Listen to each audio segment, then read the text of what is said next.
दोस्तों आज हम बात करेंगे सुप्रीम कोर्ट द्वारा अभी हाल ही में 2025 में दिए गए एक ऐसे महत्वपूर्ण जजमेंट की जो कि ट्रांसफ़र ऑफ प्रॉपर्टी एक्ट की धारा 53A से संबंधित है।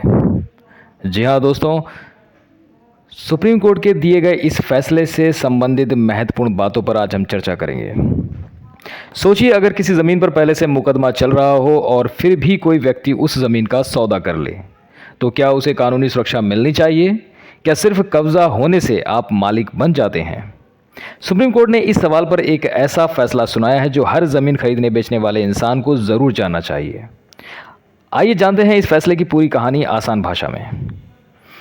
भारत के संपत्ति हस्तांतरण कानून यानी ट्रांसफ़र ऑफ प्रॉपर्टी एक्ट की धारा 53A एक खास तरह की सुरक्षा देती है।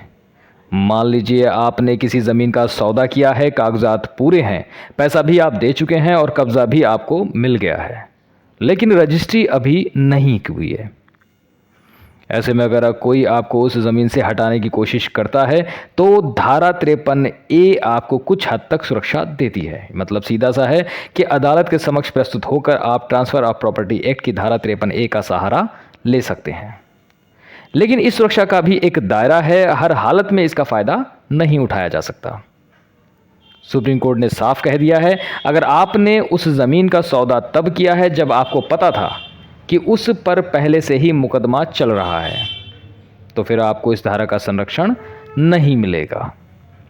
इस फैसले की नींव 2004 के एक केस लॉ पर रखी गई थी जिसका नाम था चंडी प्रसाद और अन्य बनाम जगदीश प्रसाद और अन्य 2004 सुप्रीम कोर्ट।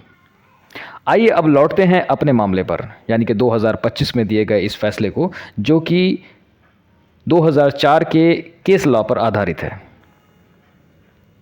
इस मामले में एक व्यक्ति ने ऐसी ज़मीन का सौदा किया जिस पर पहले से ही मुकदमा चल रहा था।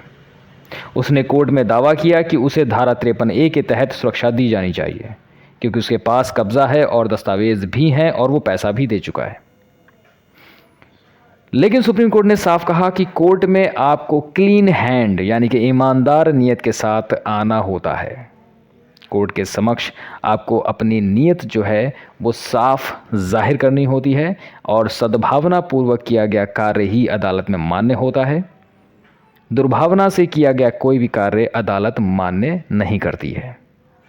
अगर आपने पहले से ही ये जानते हुए कि ज़मीन विवादित है, इस पर मुकदमा चल रहा है, उसके बावजूद आपने उस ज़मीन से संबंधित लेन देन किया है या उस ज़मीन से संबंधित